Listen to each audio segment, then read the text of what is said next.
expanding the empire, Alexander's forces of over 40,000 crossed into Asia, where he declared that the whole of Asia would be won by the spear. Now, who's in Asia? Asians. Persians mainly. Who's the king? Darius. Yes, Darius is the king. And that's why we're going to Asia. Even though they're Macedonians, they still have Greek-like feelings. They don't like the Persians. The Persians represent everything they hate, basically. And so everybody jumps on board with him, and we go to Asia to defeat Persia and Darius.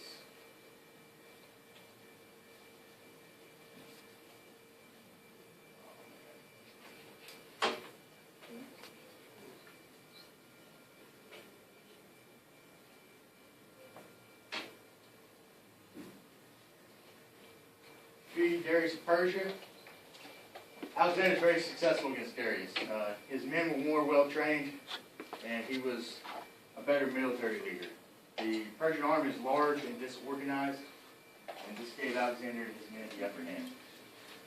Alexander's force dispatched the Persian army using only 110 men, which is a legend. We don't know the exact facts. Again, Alexander was victorious, and Darius was forced to flee, abandoning his mother, wife, and children to Alexander. So Alexander comes into Persia, facing the Persians, like we said, and Darius, and they are winning. Major cities in Asia Minor along the Phocian coast surrendered to Alexander. Alexander proceeded to Egypt, where he established the city of Alexandria and was made pharaoh. Does everybody know what pharaoh is in Egypt? A king, often god king. That's what a pharaoh is. They believe that he was an Egyptian god. So right when he came into Egypt, they welcomed him in after he defeated the Persians, and they made him the god king, pharaoh. And he established an Alexandria, and he's going to establish many more of these, but this one's going to be the most important one, and we'll go into it later. It's actually a main trading post, basically for the world, come from Africa, India, and many other places. Yet again, third time, Alexander's forces defeat Darius, this time in Mesopotamia. So he wins again. Alexander is proclaimed king of Persia, and Darius' royal city and palace were burned to the ground. Again, Darius fled. So we're pushing into Persia, and we got Darius on the run. Finally, we find Darius. He is found executed by his own men. And Alexander defeated, or killed the assassins, and actually gave Darius a royal burying, funeral. And there's the ruins of his palace, Persepolis. That's where Darius.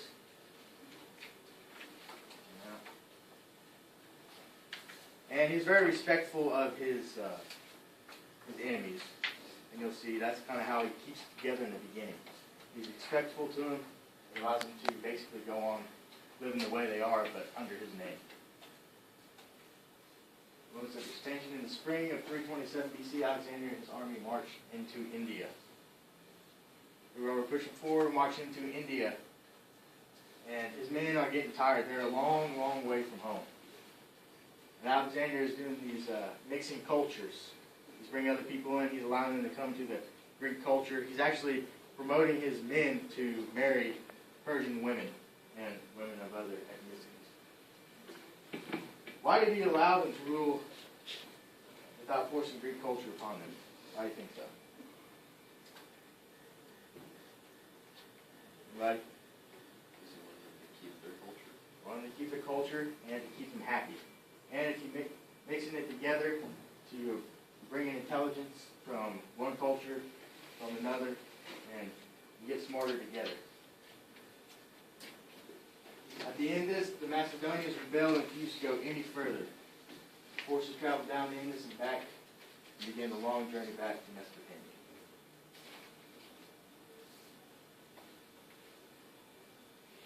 So he gets to India, and his men basically lay down and said, we want to go home, and that's what they did. And Alexander did not want to do that, and he went back home with the intentions of returning. I got a little video.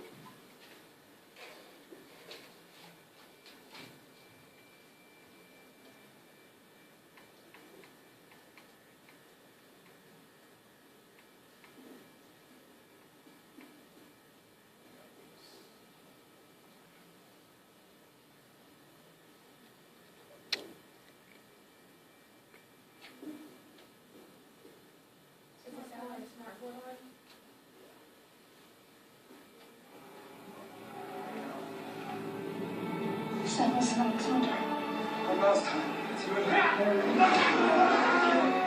Isn't it a lovely thing to live with great courage and to die leaving an everlasting fame? Macedonians, why do you retreat? We want to live forever! In the name of Zeus, attack!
And that's from the movie. It's kind of theatrical.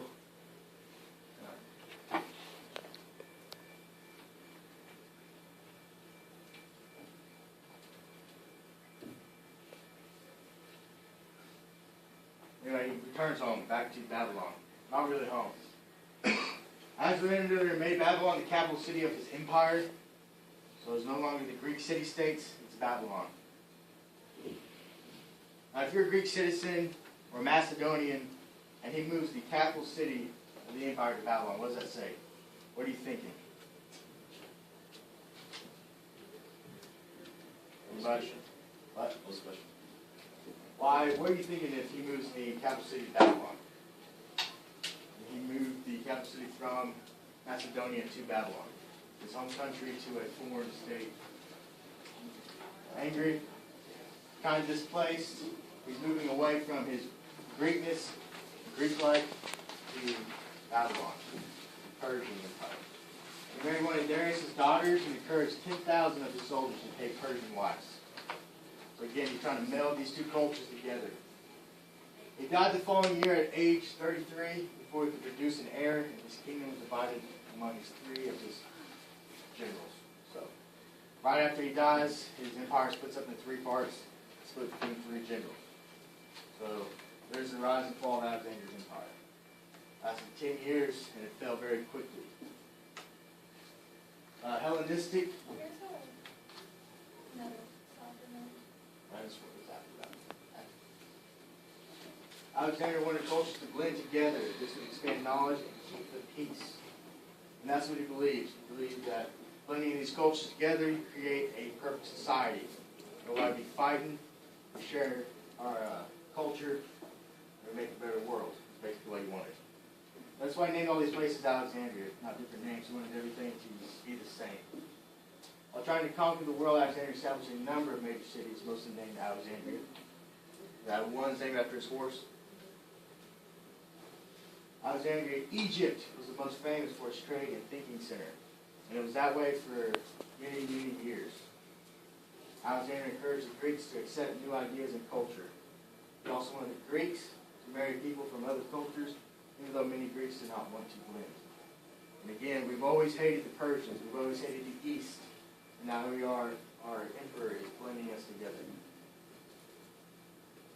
Alexander died of a fever at age 33. Some believe that Alexander was poisoned. And why would somebody want to poison Alexander? Who would poison Alexander? One of his three generals. I think it's because one of his Greek buddies, one of the Greeks, because they don't want to blend with the Persians, and they're making us take Persian wives. Now I don't want to go back to India, because that's what he's mounting up to do, coming back to Babylon. And that's Alexander.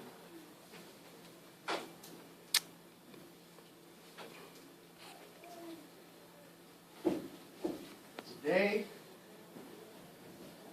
we're going to do a little kind of writing assignment. It's not too long. It's more like a journal entry. Today we've covered Alexander the Great and his empire. He allowed for those that he conquered to keep their beliefs and to share their ideas. This Northern culture is known as Hellenistic.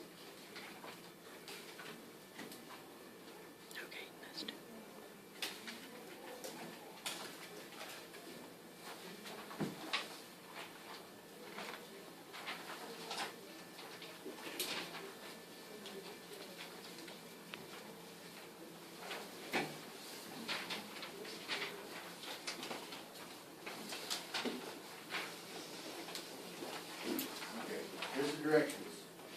You become a Greek citizen, so you are writing this from a Greek citizen perspective. You are actually a Greek citizen.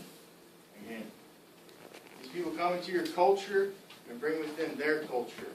What are your reactions and questions? Do you accept them? Write 7 sentences answering this prompt. I know the specific incoming culture is not named. Give your reaction to an incoming culture. Also give an example of a culture in your life today that's changed the way you were at your culture. Write at least a paragraph consisting of 5 sentences. And maybe going to share your work if you have time. Everybody understand? Writing this from a Greek perspective. 2 paragraphs? Yeah, total? Yeah, 2 full paragraphs. Right, we can read it, or I can read it. Everybody got one?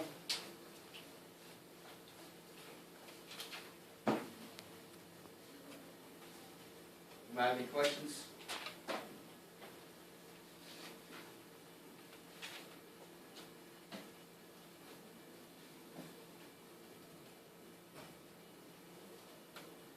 Be sure to give details, specifics. Don't be too